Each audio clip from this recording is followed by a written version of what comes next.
Hello guys, എല്ലാവർക്കും നമസ്കാരം. പുതിയൊരു വീഡിയോയിലേക്ക് സ്വാഗതം. ഞാൻ 2 ദിവസമായിട്ട് എന്താ പറയുക, നമ്മുടെ നാട്ടിൽ നടന്നുകൊണ്ടിരിക്കുന്ന ഈ വലിയ പ്രശ്നത്തിനെ പറ്റിയിട്ട് ഒരുപാട് ഇങ്ങനെ ചിന്തിച്ചു. നമുക്കൊരു വീഡിയോ ചെയ്യാനൊന്ന് ആഗ്രഹം ഉണ്ടായിരുന്നു. പക്ഷേ അറിയാലോ, ഇപ്പം ഞാൻ കുറച്ച് കാലമായിട്ട് ഇവൻ ഇൻസ്റ്റാഗ്രാമിലൊക്കെ എവിടെയാണെങ്കിലും ഒരു അഭിമുഖീകരിക്കുന്ന ഒരു പ്രശ്നം എന്താ വെച്ചാൽ, നമുക്ക് നമ്മുടെ രാജ്യത്തിനെ പറ്റി നല്ലത് പറയുമ്പോൾ, അല്ലെങ്കിൽ നമ്മുടെ പ്രധാനമന്ത്രിനെ പറ്റി നല്ലത് പറയുമ്പോൾ, അത് പറഞ്ഞ ഒരു ഒരു ഒരു ആ ഒരു ഒരു പറയാൻ ഒരു എന്തോ പോലെ. കാരണം നമ്മളെ ഒരു ബാക്കിയുള്ള ആൾക്കാർ, ഇപ്പോൾ നമ്മൾ സോഷ്യൽ മീഡിയ ആണെങ്കിൽ പോലും ബാക്കിയുള്ള ആൾക്കാർ നമ്മളെ ഓക്കെ വേറൊരു കാറ്റഗറിയിലേക്ക് ആക്കി വെക്കുന്ന ഒരു പ്രവണത നിങ്ങൾക്ക് മനസ്സിലാവും. ഞാൻ പറയുന്നത് എന്തെന്ന് നിങ്ങൾക്ക് മനസ്സിലാവും. അത് ഭയങ്കരമായിട്ട് എനിക്ക് ഉള്ളിലിങ്ങനെ കുറേ കാലമായിട്ട് നമ്മളെ ഒരു പ്രധാനമന്ത്രിനെ പറ്റിയിട്ട് ഒന്ന് നല്ലത് പറയാൻ പറ്റാത്തൊരവസ്ഥ എന്ന് പറയില്ലേ, അങ്ങനത്തെ ഒരു ഫീലിൽ കുറച്ച് കാലമായിട്ട് ഞാൻ നിൽക്കുകയാണ്. കാരണം എന്താ പറയുക, നമ്മുടെ നാടിനെ പറ്റി നല്ലത് പറയുമ്പോൾ നമ്മൾ സോ കോൾഡ് സംഖ്യയാക്കി കളയാന്നുള്ളൊരു വെക്കുണ്ടല്ലോ. സത്യം പറഞ്ഞാൽ ഞാൻ ഇപ്പം പറയാൻ വന്ന മാറ്റർ നമ്മുടെ കോക്രോച്ച് പാർട്ടി ജനത, ഇപ്പം നമ്മുടെ ഈ എന്താ പറയുക നടക്കുന്ന പ്രൊട്ടസ്റ്റും കാര്യങ്ങളെ കുറിച്ചാണ്. പക്ഷെ അതിന് മുമ്പ് ഇതും കൂടി എൻ്റെ കൂടെ എനിക്ക് പറയണമെന്ന് തോന്നുന്നു. കാരണം ഈ ഒരു അവസ്ഥ ഉണ്ട്, ഒരു ഒട്ടുമിക്ക എല്ലാവർക്കും ഈ ഒരു അവസ്ഥ ഉണ്ട്. ഞാൻ സംസാരിച്ചപ്പോൾ എൻ്റെ ഫ്രണ്ട്സും എല്ലാവരും പറയുന്നത് ഇതൊക്കെ തന്നെ. കാരണം നമുക്ക് ഓപ്പണായിട്ട് നമുക്ക് ഇങ്ങനെ പറയാൻ പറ്റുന്നില്ല. അതെന്തൊരു നശിച്ചൊരവസ്ഥയാണ് ഞാൻ ആലോചിക്കുന്ന കാര്യം. കാരണം നമുക്ക് നമ്മളെ രാജ്യത്തിനെ, നമ്മളെ പ്രധാനമന്ത്രിനെ ഇഷ്ടമാണെങ്കിൽ അത് തുറന്നു പറയാൻ എന്താ പ്രശ്നം? പല അഭിപ്രായക്കാരുണ്ടാവും, പല കാര്യങ്ങളുണ്ടാവും. അത് അത് അതിനെ അതിലേക്കുള്ള കുറച്ച് ഡീറ്റെയിൽസും കാര്യങ്ങളൊന്നും ഞാൻ അതിനെപ്പറ്റി സംസാരിക്കുന്നില്ല. ഒരു പൊളിറ്റിക്സ് ഞാൻ സംസാരിക്കുന്നില്ല. പക്ഷേ എനിക്ക് പറയാനുള്ളത്, അങ്ങനെ ഒരു നമ്മൾ ഭയങ്കര നാഷണലിസ്റ്റ് ആയതിന്റെ പേരിൽ നമ്മൾ സംഘി ആവുകയാണെങ്കിൽ വളരെ സന്തോഷത്തോടെ proud to be a Sanghi എന്നാണ് എനിക്കിപ്പം പറയാനുള്ളത് ആക്ച്വലി. കാരണം ഞാൻ വേറൊരു കാര്യമുണ്ട്, എല്ലാവരും പറയും നമ്മൾ എന്താ പറയുക, നമ്മൾ രാജ്യത്തിന് വേണ്ടി സംസാരിച്ചാൽ നമ്മൾ ഭയങ്കര നാഷണലിസ്റ്റ് ചിന്താഗതിയാണെങ്കിൽ നമ്മൾ സംഖ്യ ആക്കുന്നുള്ളൊരു വാദം എല്ലാവരും പറയാറുണ്ട്. എന്നാൽ അത് വേറെ രീതിയിൽ എനിക്ക് ഭയങ്കരമായിട്ട് ഇപ്പം ഞാൻ മനസ്സിലാക്കിയ ഒരു കാര്യം, റിയലൈസ് ചെയ്ത കാര്യം കേട്ടോ. അതിൻ്റെ ഒരു ഓപ്പോസിറ്റ് രീതിയിൽ. കാരണം ഹോണസ്റ്റ്ലി എനിക്ക് തോന്നുന്നില്ല, നമ്മുടെ രാജ്യത്തിന് നമുക്ക് ഇഷ്ടമാണ്, ഓപ്പണായിട്ട് പറയാണ്. കാരണം നമ്മുടെ രാജ്യത്തിന് നമുക്ക് സ്നേഹമുണ്ട്. പക്ഷെ നമുക്ക് ഇങ്ങനെ ഒരു രാജ്യത്തിന് ഭയങ്കര ഒരു ഇത്, എനിക്ക് അങ്ങനെ ഒരു സംഭവം സ്റ്റാർട്ട് ചെയ്തത് സത്യം പറഞ്ഞാൽ ഞാൻ 2014 മുതലാണ് മോദിജിനെ ഫോളോ ചെയ്യാൻ തുടങ്ങിയത്. അല്ലാതെ എനിക്കതിന് മുമ്പ് രാഷ്ട്രീയം, ഇപ്പം പോലും രാഷ്ട്രീയം അങ്ങനെ വലിയ നോളജ് ഉള്ള ആളൊന്നുമല്ല. ബട്ട് അറിയേണ്ട കാര്യങ്ങളൊക്കെ അറിയാം. സോ നമ്മൾ മോദിജീനെ ഫോളോ ഓൺ ചെയ്ത്, എനിക്ക് പേഴ്സണലി ഞാൻ പറയാം, ഞാൻ എന്ന് മുതൽ മോദിജീനെ എന്ന് മുതൽ ഞാൻ ഫോളോ ചെയ്യാൻ തുടങ്ങിയോ, അന്ന് മുതലാണ് എനിക്ക് രാജ്യത്തിനോടുള്ള സ്നേഹം കൂടിയത്. ഞാൻ ആ രീതിയിലാണ് കാണുന്നത്. അത് മേ ബി ഞാൻ പറയുന്നത് റോങ് ആയിരിക്കാം. എൻ്റെ പേഴ്സണൽ ഉണ്ടായ കാര്യമാണ്. എനിക്ക് രാജ്യത്തിനോട് സ്നേഹം ഇല്ലാതിരുന്ന ആളെന്നല്ല, രാജ്യത്തിന് ഭയങ്കര ഇഷ്ടമുള്ള ആൾ തന്നെ. ബട്ട് മോദിജി എന്ന് മുതൽ ഫോളോ ചെയ്യാൻ തുടങ്ങിയോ, അതിനുശേഷം ഭയങ്കരമായിട്ട് ഹാർഡ് കോർ. അപ്പം ഈ ആൾക്കാർ പറയുന്നത് സത്യം തന്നെയാണ്. ഈ സംഘി എന്ന് പറഞ്ഞാൽ അത് തന്നെയാണ്. നമ്മുടെ രാജ്യത്തിനോട് ഭയങ്കര സ്നേഹമുള്ള ആൾക്കാർ തന്നെയാണ് സംഘി. സോ അങ്ങനെയാണെങ്കിൽ നമുക്ക് അതിനെ കുറിച്ച് പ്രൗഡ് ആവാം, അത്രേ ഉള്ളൂ.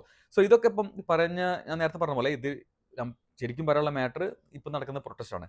എനിക്ക് ചോദിക്കാനുള്ള കാര്യം, പറയാനുള്ള കാര്യം എന്താ വെച്ചാൽ, ആദ്യം തന്നെ നമ്മുടെ മലയാളത്തിൻ്റെയാണ് ഞാൻ വീഡിയോ ചെയ്യുന്നത്. കാരണം കേരളത്തിലുള്ള ആൾക്കാർക്ക് ഒരു എസ്പെഷ്യലി നമുക്കറിയാം, അവർക്ക് ഭയങ്കര മോദി വിരോധികൾ ഏറ്റവും കൂടുതൽ നമ്മുടെ കേരളത്തിൽ തന്നെയാണ് ഉള്ളത്.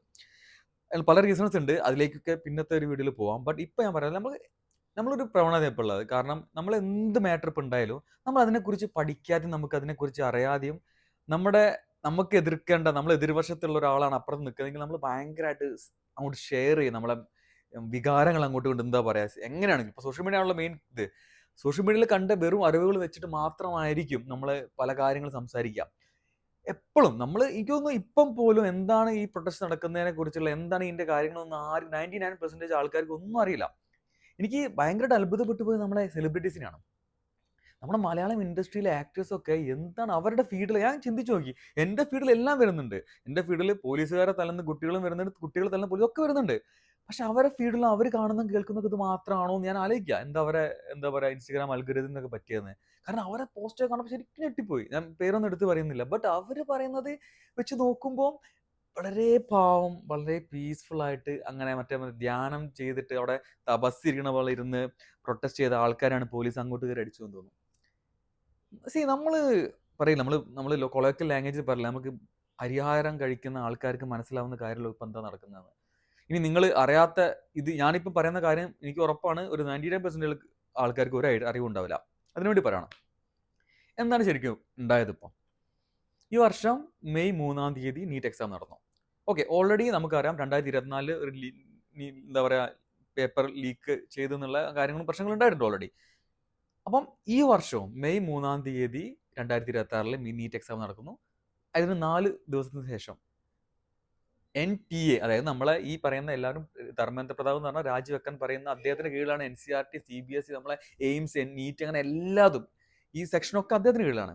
സോ അവരുടെ NTA തന്നെ പുറത്തു വിടാണ് എന്തോ സംതിങ് റോങ് ഹാപ്പൻ, അതായത് എക്സാമിൽ എന്തോ സംതിങ് റോങ് ഹാപ്പൻ എന്ന് അവർ തന്നെ പറയാണ്. ഓക്കെ, എന്നിട്ട് അവർ പോലീസ് അന്വേഷണം കൊടുക്കുന്നു, CBIക്ക് വരെ ആ അന്വേഷണം കൈമാറുന്നു. എന്നിട്ട് എനിക്കൊന്ന് ഏകദേശം 10, ഞാൻ പറയുന്നത് ചിലപ്പോൾ ഡേറ്റുകൾ അങ്ങോട്ടും വ്യത്യാസം ഉണ്ടാവും, പക്ഷേ ഇതാണ് നടന്ന കാര്യം. മെയ് 3, 2026 കാര്യം ഞാൻ പറഞ്ഞത്. അത് കഴിഞ്ഞ് 4 ദിവസം കഴിഞ്ഞിട്ട് പേപ്പർ ലീക്ക് ആയിട്ടുണ്ട് എന്നുള്ള ഒരു അനൗൺസ്മെന്റ് വരുന്നു. കേസ് അന്വേഷണത്തിൽ പോകുന്നു. ആ കേസ് അന്വേഷണം കഴിഞ്ഞിട്ട് മെയ് 15 ഏകദേശം ആ തീയതിയിൽ നമ്മുടെ ഈ മിനിസ്റ്റർ പബ്ലിക്കലി വന്ന് ഒരു പ്രസ് മീറ്റ് നടത്താണ്. സംതിങ് ഹാപ്പൻ റോങ്, ഞാൻ അപ്പോളജൈസ് ചെയ്യാണ്, ഞാൻ എല്ലാ സ്റ്റുഡൻസിനോടും എല്ലാവരോടും എല്ലാ ഉത്തരവാദിത്വം ഞാൻ ഏറ്റെടുക്കുന്നു. ഇങ്ങനെ നടത്തിയിട്ടുണ്ട്, നമുക്ക് റീ എക്സാമിൻ നടത്തണം. ഇതിനുള്ള നമ്മൾ അന്വേഷണമൊക്കെ ഭയങ്കര രീതിയിലാണ് പോയിക്കൊണ്ടിരിക്കുന്നത്, ഇതിന്റെ എല്ലാ കുറ്റവാളികളൊക്കെ കണ്ടുപിടിക്കുക, നമുക്ക് ഇത് റീ എക്സാമിൻ ചെയ്യേണ്ട ആവശ്യമുണ്ടെന്ന് നമ്മുടെ ഇപ്പോഴത്തെ ഈ വിദ്യാഭ്യാസ മന്ത്രി വന്ന് പറയാണ്. എന്നിട്ട് അദ്ദേഹം തന്നെ ഇനി ഫ്യൂച്ചറിൽ ഇങ്ങനെ നടക്കാതെ വെക്കാൻ CBT എന്ന് പറഞ്ഞ ഒരു കമ്പ്യൂട്ടർ ബേസ്ഡ് ടെസ്റ്റ്, അത് ഇതുവരെ നീറ്റ് അങ്ങനെ ഒന്നല്ല നടന്നത്, പക്ഷെ നമുക്ക് ഇനി നെക്സ്റ്റ് വർഷം മുതൽ അപ്പോൾ കുറച്ച് ചാൻസസ് കുറയും, ഇങ്ങനത്തെ കാര്യങ്ങളൊക്കെ ഉണ്ടാവാനുള്ള ചാൻസസ് കുറയും. അതുകൊണ്ട് CBT എക്സാം ആണ് ഇനി മുതൽ അങ്ങോട്ട് നടത്താൻ ഉദ്ദേശിക്കുന്നതൊക്കെ പറഞ്ഞ് അദ്ദേഹം വന്ന് സംസാരിച്ച് കഴിഞ്ഞ് റീ എക്സാമിനേഷൻ ജൂൺ 21, അതായത് ഈ വർഷം തന്നെ കഴിഞ്ഞ ജൂൺ 21 റീ എക്സാമിനേഷൻ ഡേറ്റ് കൊടുക്കുന്നു. റീ എക്സാമിനേഷന് വേണ്ടിയിട്ട് അഫ്കോഴ്സ് നമ്മൾ ഇവിടെ ആരും ഈ കുട്ടികളുടെ പ്രഷറും കാര്യങ്ങളും ഒന്നും കാണാൻ നിൽക്കില്ല. നമുക്ക് ചിന്തിച്ചാൽ മനസ്സിലാവുന്ന കാര്യമാണ്. അവരുടെ അതിൽ സംബന്ധിച്ച് നടന്ന ഒരുപാട് ചീത്ത കാര്യങ്ങളൊക്കെ നമുക്ക് അറിയാനെ പറ്റിയൊന്നും പറയുന്നില്ല. ബട്ട് എന്നാലും നമ്മുടെ നാട്ടിൽ ഒരു സംതിങ് റോങ് ഹാപ്പൻ. ഓക്കെ, അതിന്റെ ഗവൺമെന്റ് വന്നിട്ട് അതിന് അപ്പോളജൈസ് ചെയ്തു, അതിന് നിയമ നടപടികൾ എടുത്തിട്ട് അതിന് വേണ്ട ഒരു സൊല്യൂഷൻ പറഞ്ഞു. ഇനി മുതൽ അങ്ങോട്ട് നമുക്ക് CBT കമ്പ്യൂട്ടർ ബേസ്ഡ് ടെസ്റ്റ് ആക്കാമെന്ന് പറഞ്ഞ് അതൊക്കെ കൊടുത്തു കഴിഞ്ഞു. റീ എക്സാമിന് ഡേറ്റും കൊടുത്തു. പഠിക്കേണ്ട ആൾക്കാർ പോയി പഠിച്ചിട്ടുണ്ടാവും. അപ്പൊ ഈ ഇടയ്ക്കാണ് നമുക്കറിയാം ഈ പാർട്ടി വന്ന് വരുന്നതൊക്കെ ഈ സമയങ്ങളാണല്ലോ. അവർ വന്ന് അപ്പം അവർക്ക് വന്ന് നമുക്ക് ഇൻട്രൊഡ്യൂസ് ചെയ്യാം, എന്താ പറയാ, അവർക്ക് എന്തെങ്കിലും ഒരു കാര്യം വേണമല്ലോ നമുക്കൊന്ന്, എന്താ പറയാ, ബേസിന് വേണ്ടിയിട്ട്. സോ അവർക്ക് ഇങ്ങനൊരു ഓപ്പർച്യൂണിറ്റി കിട്ടണം, അവർക്ക് ഇങ്ങനൊരു സംഭവം ഉണ്ടായി. ഓക്കെ, അവർ അതിന് രീതിയിൽ, എന്താ പറയാ, ഈ റീ എക്സാമിന് ഡേറ്റ് കൊടുത്തപ്പോൾ നീറ്റ് പഠിക്കേണ്ട ആൾക്കാരൊക്കെ പഠിക്കാൻ പോയി. ഇവർ ഇവിടെ നിന്ന് പ്രൊട്ടസ്റ്റ് ഒക്കെ സ്റ്റാർട്ട് ചെയ്ത് കുറച്ച് കാലമായി, സമാധാനപരമായ പ്രൊട്ടസ്റ്റ് സ്റ്റാർട്ട് ചെയ്ത് കുറച്ച് കാലമായി. ഓക്കെ, എനിവേ റീ എക്സാമിനേഷൻ നല്ല രീതിയിൽ കഴിഞ്ഞു. അതിന്റെ റിസൾട്ട് ഈ മാസം തന്നെ, കഴിഞ്ഞ ആഴ്ച ജൂലൈ 14 റിസൾട്ട് വന്നു. 11 ലക്ഷം പേരാണ് ജയിച്ചത്. 11 ലക്ഷം പേര് ജയിച്ചു. അവര് അപ്പുറത്തെ സൈഡ് അതിനെ എൻജോയ് ചെയ്യാണ്, സെലിബ്രേറ്റ് ചെയ്യാണ് ജയിച്ച ആൾക്കാർ. അതും കൂടി കഴിഞ്ഞപ്പം അതുവരെ സമാധാനപരമായി പോയ ഈ പ്രൊട്ടസ്റ്റ് പെട്ടെന്ന് ചെറിയ വയലൻസിലേക്ക് വരാണ്. ഓക്കെ, ആയതിനെ ഒന്ന്, ഇവര് പ്രൊട്ടസ്റ്റ് നടത്തുന്ന ഈ ജന്തർ മന്ദിർ എന്ന് പറഞ്ഞ സ്ഥലം എവിടെയാ? പാർലമെന്റിന്റെ അടുത്ത് ആ പരിസരങ്ങളിലാണ്. അവിടെ പ്രൊട്ടസ്റ്റ് നടത്തണമെങ്കിൽ നിയമപരമായ ഒരു പേപ്പറും അല്ലെങ്കിൽ അത് അനുമതി വേണം. ആ അനുമതി ഈ പാർലമെന്റ് നടക്കാനിരിക്കെ അവർ കൊടുത്തിട്ടില്ല. സോ ഇവരെ പ്രൊട്ടസ്റ്റ് തന്നെ ഇല്ലീഗലായിട്ടാണ് നടക്കുന്നത്. അപ്പൊ അവിടെ അഫ്കോഴ്സ് ആ ഏരിയയിൽ കുറച്ച് കൂടുതൽ, എന്താ പറയാ, സെക്യൂരിറ്റി ഉണ്ടാവും. സോ അങ്ങനെയുള്ള സ്ഥലത്ത് വന്ന് പ്രൊട്ടസ്റ്റ് നടത്തിയിട്ട് സമാധാനപരമായി ഇത്ര കാലം പ്രൊട്ടസ്റ്റ് നടത്തി അവിടെ ഒരു പ്രശ്നം ഉണ്ടായില്ല. ബട്ട് വെൻ ഇതൊക്കെ വയലൻസ് അവർ ചെയ്യാനോ കാര്യങ്ങളൊക്കെ തുടങ്ങിയതിന് ശേഷം അഫ്കോഴ്സ് ഇതൊക്കെ എല്ലാ സ്ഥലത്തും കിട്ടുന്നില്ലേ. എല്ലാ സ്ഥലത്തും പ്രൊട്ടസ്റ്റിന് വരുന്ന ആൾക്കാർ നല്ല രീതിയിലാണെങ്കിൽ പോലീസ് നല്ല പോലെ നോക്കും, അല്ലെങ്കിൽ അവർ അക്രമം അഴിച്ചിടാൻ തുടങ്ങിയാൽ തിരിച്ച് അങ്ങനെ തന്നെയല്ലേ ഉള്ളൂ. അതിലൊക്കെ ഇപ്പം നിങ്ങൾ ആലോചിക്കൂ, ഞാൻ ആലോചിക്കുന്നത് എന്തിനാണ് ഈ പ്രൊട്ടസ്റ്റ്? ഞാൻ നേരത്തെ പറഞ്ഞ പോലെ ഒരു പ്രശ്നം നമ്മുടെ നാട്ടിലുണ്ടായി. ഓക്കെ, നമ്മൾ ഇത് തുടരെ ഉണ്ടാവുന്നുണ്ട്. സോ ഉറപ്പായിട്ടും ഈ, എന്താ പറയുക, എനിക്ക് ഇപ്പം ഈ വിദ്യാഭ്യാസ മന്ത്രി രാജിവെക്കണതിൽ ഒന്നും ഒരു കുഴപ്പമില്ല. അത് ഞാൻ വേണമെങ്കിൽ അവരുടെ ഒരു കഴിവുകേടായിട്ട് തന്നെ പറയാം. ഇത് കണ്ടിന്യൂസ് ആയിട്ട് നടക്കുന്നത് അദ്ദേഹത്തിന്റെ കഴിവുകേടായിട്ട് തന്നെ നമുക്ക് പറയാം. ഓക്കെ, അതിലൊന്നും ഒരു കുഴപ്പമില്ല. നിങ്ങൾ ഈ, എന്താ പറയാ, റിയൽ നീഡ് സ്റ്റുഡൻസിനുള്ള, എന്താ പറയുക, എല്ലാ സപ്പോർട്ടും എല്ലാം കൊടുത്തുകൊണ്ട് ഇപ്പം കാണുന്ന കാഴ്ചനെ, അതായത് അവിടെ ഇപ്പം യഥാർത്ഥം നടക്കുന്ന കാര്യത്തിലാണ് നമുക്ക് ഈ രോഷം വരുന്നത്. കാരണം ഓക്കെ, അവർ ഡിസേർവ് ചെയ്യുന്ന കാര്യങ്ങൾ അവർ കിട്ടണം. മന്ത്രി രാജിവെക്കുക, അതെന്തോ ആയിക്കോട്ടെ, അല്ലെങ്കിൽ നമ്മുടെ എഡ്യൂക്കേഷൻ സിസ്റ്റം പറയുന്നില്ല, കാരണം അതിനൊക്കെ നമുക്ക് ഓൾറെഡി പണ്ട് മുതലേ നമുക്ക് അതിന്റെ പ്രശ്നങ്ങളും കാര്യങ്ങളൊക്കെ അറിയുന്നതാണ്. ബട്ട് ഇങ്ങനത്തെ കാര്യങ്ങൾ ഈ ഫ്യൂച്ചറിൽ നടക്കാതിരിക്കാനുള്ള ഇപ്പം പറ്റുന്ന രീതിയിൽ ഇപ്പോൾ ഉള്ള ഗവൺമെന്റ് അതിന് വന്ന് അവർ അഡ്രസ് ചെയ്തു അത് ഓൾറെഡി. ഇനി നടക്കാതിരിക്കാനുള്ള ഒരു സൊല്യൂഷൻ കൊടുത്തു കഴിഞ്ഞു. ഒരു പ്രശ്നം ഉണ്ടായി, അതിനൊരു സൊല്യൂഷൻ അതിന്റെ എല്ലാവരും ചെയ്തു കഴിഞ്ഞു. പിന്നെയും പെട്ടെന്ന് ഇതിങ്ങനെ ആളിക്കത്താൻ കാരണം ഇതിപ്പോ നമുക്ക് എല്ലാവർക്കും ചിന്തിച്ചാൽ പോലും ഇതിന്റെ പിന്നിൽ എന്തൊക്കെ ലക്ഷ്യങ്ങൾ ഇതിന്റെ പിന്നിൽ ഉണ്ടാവുന്നു. ഞാൻ പൊളിറ്റിക്സിൽ എനിക്ക് പോകാൻ താല്പര്യമില്ല ആക്ച്വലി. ബട്ട് നിങ്ങൾ ഊഹിച്ചാൽ മനസ്സിലാവും. നിങ്ങൾക്ക് അല്ലെങ്കിൽ ഈ ChatGPT ഒന്ന് ജസ്റ്റ് നിങ്ങൾ എപ്പോഴും ഏത് ദിവസവും ChatGPT നോക്കുന്ന ആൾക്കാരല്ല എല്ലാവരും. ഓരോന്ന് നോക്കിയാൽ മതി. ഈ മറ്റേ നിരാഹാരം കിടക്കുന്നവന്റെ എന്താ പറയാ ഹിസ്റ്ററി എന്താണ്, അദ്ദേഹത്തിന്റെ കാര്യം ജസ്റ്റ് ChatGPT വെച്ച് അങ്ങനെ പറഞ്ഞു തരില്ല. 6 മാസം മുമ്പ് അങ്ങനെ എവിടെയായിരുന്നു, എന്തായിരുന്നു കാര്യങ്ങൾ, അല്ലെങ്കിൽ ഇപ്പം ഇതിനും കോക്രോച്ച് പാർട്ടിന്റെ മുന്നിൽ നിൽക്കുന്ന ആൾക്കാരെ എങ്ങനെയുള്ള ആൾക്കാരാണെന്നൊക്കെ. സി നമുക്ക് വളരെ എന്താ പറയുക എവിഡൻ്റ് ആയിട്ട് മനസ്സിലാകുന്ന കാര്യങ്ങളാണ്.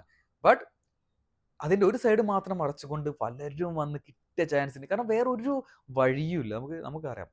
ഞാൻ വീണ്ടും പൊളിറ്റിക്സിലേക്ക് എത്തിപ്പോകും. ബട്ട് ഒരവസരം കിട്ടിയപ്പം നമ്മൾ പ്രധാനമന്ത്രിയുടെ നെഞ്ചത്തേക്ക് കയറാൻ അവസരം കിട്ടിയപ്പോൾ എല്ലാവരും യൂസ് ചെയ്യുന്നു, അത്രേ ഉള്ളൂ. അത് അങ്ങേര് ഇതിൽ എന്ത് ചെയ്തിട്ടാ? ഓരോ വീഡിയോ കാണുമ്പോൾ സത്യത്തിൽ നമുക്ക് അത്ഭുതപ്പെട്ടു പോകട്ടോ. നമ്മളൊരു പ്രധാനമന്ത്രിനെ പറ്റിയിട്ട് പബ്ലിക്കിൽ ക്യാമറയിലൊക്കെ വന്ന ആൾക്കാർ പറയണ കേൾക്കുമ്പോഴേ സത്യം പറഞ്ഞാൽ നമുക്ക് തന്നെ അത് മാത്രമല്ല ഒരുപാട് പറയാൻ പറ്റാത്ത കാര്യങ്ങളുണ്ട്. എനിക്ക് ഇങ്ങനെ ഇവിടെ ഇരുന്ന് വീഡിയോയിൽ പറയാനൊന്നും പറ്റില്ല. സി എനിക്കിപ്പോൾ ചോദിക്കേണ്ട കാര്യം, പറയാനുള്ള കാര്യം ഇതാണ്. ഇപ്പം നടന്ന പ്രശ്നം, ഈ ലീക്ക്, ഇത് ഇനി ജീവിതത്തിൽ ഇനി ഒരു കാലത്ത് ഇങ്ങനൊരു സംഭവം നടക്കരുത്. അത് അങ്ങനെ തന്നെ വേണം. അതിന് എന്ത് ആക്ഷനും മോദിജി ആണെങ്കിൽ ആരാണെങ്കിൽ അതിന് ആക്ഷൻ എടുത്തേ പറ്റുള്ളൂ. ഇങ്ങനെ ഒരിക്കലും നടക്കാൻ പറ്റില്ല. സോ അതിന് ഈ നമ്മുടെ മന്ത്രി രാജിവെക്കേ അതിന് തീരും, അങ്ങനെയൊന്നുമില്ല. അങ്ങനെ ഒരു സംഭവം ഒന്നുമില്ല. ഇവരിപ്പം വന്ന് കുറച്ച് ആൾക്കാർ പറഞ്ഞ അങ്ങേര് രാജിവെക്കണം അദ്ദേഹത്തിൻ്റെതാണ്. ബട്ട് ഇത് അദ്ദേഹത്തിന്റെ ഒരു കഴിവുകേടായിട്ട് നമുക്ക് വേണമെങ്കിൽ പറയാം. ഇങ്ങനെ ഒരു സംഭവം തുടരെ 2 പ്രാവശ്യം 2-3 പ്രാവശ്യം നടക്കുന്നത്. സോ അതിനൊരു സൊല്യൂഷൻ എന്തായാലും കാണണം. സോ അതാണ് റിയൽ നീറ്റ് സ്റ്റുഡൻസ്. നീറ്റ് എന്നല്ല, ഒരു സ്ഥലത്തും ഒരു എക്സാമിന് ഇങ്ങനെ കാര്യം ഉണ്ടാവരുത്. അതൊക്കെ. പക്ഷേ അവിടെ നടക്കുന്നത് എന്താണ്? അവിടെ പ്രൊട്ടസ്റ്റ് എന്ന് പറഞ്ഞ് വന്നിട്ട് ആരൊക്കെയാണ് അവിടുത്തെ ആൾക്കാർ പറയുന്നത്? അവരിൽ ഒരാൾ നീറ്റിനെ പറ്റി പറയുന്നത് ഞാൻ കേട്ടില്ല. നീറ്റ് എക്സാമിന്റെ അതിന്റെ ഒരു ഇതിനെ പറ്റി ഒന്നും അവരാരും സംസാരിക്കുന്നില്ല. അവരുടെ അജണ്ട, അവർക്ക് വേണ്ട കാര്യങ്ങളൊക്കെ അവർ വന്ന് പറയുന്നത്, അവർക്ക് അതിന്റെ മുദ്രാവാക്യങ്ങൾ വിളിക്കുന്നത്, എന്തൊക്കെയാണ് നടക്കുന്നത്? ഇതൊക്കെ കേട്ട് നമ്മൾ എന്താ പറയാ, അപ്പം പറഞ്ഞല്ലേ ഇതിനെപ്പറ്റി എന്താ പറയാ, ഈ കോക്രോച്ച് പാർട്ടിനെ സപ്പോർട്ട് ചെയ്യുന്ന എല്ലാവരും അങ്ങനെയൊന്നും ഞാൻ അടച്ചു പറയുന്നില്ല. പക്ഷേ നമ്മുടെ രാജ്യത്തിനെതിരെ നമുക്കറിയാം, ഇപ്പൊ അടുത്ത് പോലും നമ്മുടെ അയൽരാജ്യങ്ങളിൽ നടന്ന സംഭവം, ഇവരെന്താണ് ഉദ്ദേശിക്കുന്നത്, എന്താണ് നടത്താൻ ഉദ്ദേശിക്കുന്നത്, ഒരിക്കലും ഇന്ത്യയിൽ നടക്കാൻ പോകുന്നില്ല, വേറെ കാര്യം. ബട്ട് അവരുദ്ദേശിക്കുന്നത് എന്താണ്? അതിനെ സപ്പോർട്ട് ചെയ്യാണ്. ഇതിനെ സപ്പോർട്ട് ചെയ്യുന്ന ആൾക്കാർ അറിഞ്ഞും അറിയാതെ, ഞാൻ പറഞ്ഞില്ല, അറിഞ്ഞുകൊണ്ടൊക്കെ തന്നെ അതിനെയും കൂടെയാണ് സപ്പോർട്ട് ചെയ്യുന്നത് എല്ലാവരും. മനസ്സിലായില്ലേ? അതായത് ഇപ്പം നമുക്ക് എത്ര രാജ്യങ്ങൾ നമ്മുടെ അയൽവക്കത്ത് എന്തൊക്കെ നടന്ന അവിടെ അതേപോലെ ഒരു പ്രക്ഷോഭം ഇവിടെ ഉണ്ടാക്കാനുള്ള ശ്രമിക്കുന്ന പലരും ഉണ്ടാവും. സോ അതിലൊന്നും മേ ബി എനിക്കറിയില്ല ഇൻസ്റ്റഗ്രാമിന്റെ അൽഗോരിതം എന്താണ് ചെയ്യുന്നതെന്ന്. നിങ്ങളുടെ ഫീഡിൽ വരുന്നത് അത് മാത്രമായിരിക്കാം. ബട്ട് ഒന്ന് ചെക്ക് ചെയ്യുക, ഒന്ന് കംപ്ലീറ്റ് അനലൈസ് ചെയ്യുക. ഈ കേരളത്തിലെ മാധ്യമങ്ങളെ മാത്രം വിഷയം ഇത്ര കാലം ഇതുപോലും ഇപ്പോഴും നിങ്ങൾക്കൊന്നും മനസ്സിലായില്ല എന്ന് പറയുമ്പോൾ, കേരളത്തിലെ മാധ്യമങ്ങൾ ചെയ്യുന്ന എന്താണെന്ന് നമുക്ക് വ്യക്തമല്ലേ യാർ. അപ്പോൾ അതല്ലാതെ കുറച്ചും കൂടി എന്താ പറയാ, ഒന്ന് ബ്രോഡർ മൈൻഡിൽ ഒന്ന് അറിയാനും കാര്യങ്ങളൊക്കെ പഠിക്കാനൊക്കെ ശ്രമിച്ചാൽ ഇതിന്റെ വേറൊരു വശം നമുക്ക് മനസ്സിലാവും. സോ എനിക്കിത്ര പറയാനുള്ളത്, എന്താ പറയാ, ഈ ഒരു സംഭവം നടക്കുന്നതിൽ എന്താ പറയാ, ഇങ്ങനൊരു റിയലി അവിടെ പ്രൊട്ടസ്റ്റ് ചെയ്യുന്ന ആൾക്കാരിൽ 10% പേരെങ്കിലും ഉണ്ടാവുമായിരിക്കും അതിലെ സ്റ്റുഡൻസ് ആയിട്ടോ അല്ലെങ്കിൽ നീറ്റിന് വേണ്ടിയിട്ട് എങ്ങനെ ഒരു സംഭവം എന്താ പറഞ്ഞാൽ നമ്മളൊരു എഡ്യൂക്കേഷൻ സിസ്റ്റം മാറാൻ വേണ്ടി മനസ്സിൽ ആഗ്രഹിക്കുന്നത്. ബാക്കി 90% ആൾക്കാരുടെ ഉദ്ദേശം പലതും വേറെ ആയിരിക്കും. സോ അത് മനസ്സിലാക്കുക, സപ്പോർട്ട് ചെയ്യുന്ന ആൾക്കാർ അത് മനസ്സിലാക്കുക. ഇപ്പൊ ഞാൻ പറഞ്ഞ ഈ കാര്യങ്ങൾ നിങ്ങൾക്ക് വ്യക്തമായെന്ന് വിചാരിക്കുന്നു. ഓൾറെഡി മെയ് 3-നും ജൂണിലും ജൂലൈയിലുമായിട്ട് റിസൾട്ട് വന്ന് കാര്യത്തിന് അത് കഴിഞ്ഞതിന് ശേഷമാണ് ഈ കാര്യങ്ങളൊക്കെ ഉണ്ടാവുന്നത് ഇപ്പോൾ. സോ എന്താ പറയാ എനിക്ക് ലാസ്റ്റ് ഇതിൽ പറയാനുള്ളൂ, ദയവ് ചെയ്ത് ഇൻസ്റ്റഗ്രാമിൽ വരുന്ന വീഡിയോ മാത്രം കണ്ടിട്ട് ഒരു കാര്യത്തിനെ പറ്റി റിയാക്ട് ചെയ്യാനോ അല്ലെങ്കിൽ അതിൻ്റെ റെസ്പോണ്ട് ചെയ്യാനോ നിൽക്കാതെ, കാര്യങ്ങൾ കുറച്ചും കൂടി പഠിച്ചിട്ടൊക്കെ സെലിബ്രിറ്റി ആയാലും ആരായാലും ഇതിനെക്കുറിച്ച് എന്താ പറയുക എന്തെങ്കിലും ഒരു മെൻഷൻ ചെയ്യാൻ പോലും നിൽക്കുക നല്ലതായിരിക്കും. കാരണം നമ്മുടെ രാജ്യമാണ് നമുക്ക് എപ്പോഴും വലുത്. നമ്മുടെ രാജ്യം തന്നെയാണ് എപ്പോഴും വലുത്. നമുക്ക് എന്താ പറയുക, അതാണ് ഏറ്റവും വലുത്. നമ്മളെ അല്ലാതെ പൊളിറ്റിക്സും കാര്യങ്ങളൊക്കെ മാറ്റി വെച്ചാൽ നമ്മുടെ രാജ്യമാണ്. നമുക്ക് അവിടെ ഇങ്ങനൊരു ഒരു എന്താ പറയുക, എന്തൊരു അസന്തുലിതാവസ്ഥ എന്നൊക്കെ പറയില്ല, നമ്മൾ അങ്ങനത്തെ ഒരു കാര്യം എന്നൊക്കെ നമുക്ക് തന്നെ ഭയങ്കരമായിട്ട് ഫീൽ ചെയ്യാം അതിനെ പറ്റിയിട്ട്. സോ ഇതൊക്കെ പ്രശ്നങ്ങളൊക്കെ വേഗം സോൾവ് ആവട്ടെ. ഇത് എന്താ പറയുക, എന്തായാലും ഇനിയിപ്പം ഇതിനൊരു സൊല്യൂഷനായിട്ട് എനിക്ക് തോന്നുന്നു ഓൾറെഡി നിയമസഭയിൽ വരെ പറഞ്ഞ അവര് ഇതിന് സംസാരിക്കാൻ എല്ലാത്തിനും റെഡിയാണ്. ഇതിനെപ്പറ്റി സംസാരിക്കാൻ ഡിസ്കഷൻ ഒക്കെ റെഡിയാണ്. ഓക്കെ, സോ അതൊക്കെ അതിന്റെ വഴിക്ക് നടക്കട്ടെ. ബട്ട് ആവശ്യമില്ല ഇതിന്റെ ഇടയിൽ കൂടെ കുത്തിക്കയറ്റാൻ നോക്കുന്ന പല കാര്യങ്ങളും ഉണ്ട് ആൾക്കാർ. നമ്മളെ മലയാളീസ് ആൾക്കാർ പോലും അവിടെ പോയിട്ട് പറയുന്നതും കേട്ടാൽ നമുക്ക് ഭയങ്കരമായിട്ട് എന്താ പറയാ, ചിന്തിക്കുമ്പോൾ തന്നെ നമുക്ക് എന്താ പോലെ തോന്നുന്നു. നമ്മളെ നാട്ടിലുള്ള ആൾക്കാർ അവിടെ പോയിട്ട് പറയുന്ന അവരുടെ ഉള്ളിലുള്ള കാര്യങ്ങൾ അവിടെ കൊണ്ട് എന്താ പറയാ കാണുന്ന കാര്യങ്ങളൊക്കെ എന്തായാലും അവർക്ക് എങ്ങനെ. ഓക്കെ, എന്തായാലും ഞാൻ കുറച്ച് ദിവസമായി ഈ ഒരു വീഡിയോ ചെയ്യാൻ ആഗ്രഹിക്കുന്നതാണ്. കാരണം നമുക്ക് പറയാനുള്ള ഒരു പ്ലാറ്റ്ഫോമാണ്, നമുക്ക് സംസാരിക്കാം, അതിനൊന്നും ഒരു കുഴപ്പമില്ല. ഇത്രയേ ഉള്ളൂ. കാര്യത്തിനെ പറ്റി സംസാരിക്കുമ്പോൾ ഞാൻ ഇതിപ്പം ഇൻസ്റ്റാഗ്രാം റീൽ കണ്ട് മാത്രമല്ല, ഒരുപാട് കാര്യങ്ങൾ, ഒരുപാട് മാധ്യമങ്ങൾ, ഒരുപാട് റിസർച്ച്, ഒരുപാട് കാര്യങ്ങൾ ശേഷമാണ് ഈ വീഡിയോ ചെയ്യുന്നത്. സോ അതുപോലെ നിങ്ങളൊരു കാര്യത്തിനെ പറ്റി ഒരു അഭിപ്രായം പറയുമ്പോൾ അതുപോലെ ചെയ്താൽ നന്നായിരിക്കും എന്ന് വിശ്വസിക്കുന്നു. അടുത്തിട്ടുകൊണ്ട് കാണാം. ബൈ.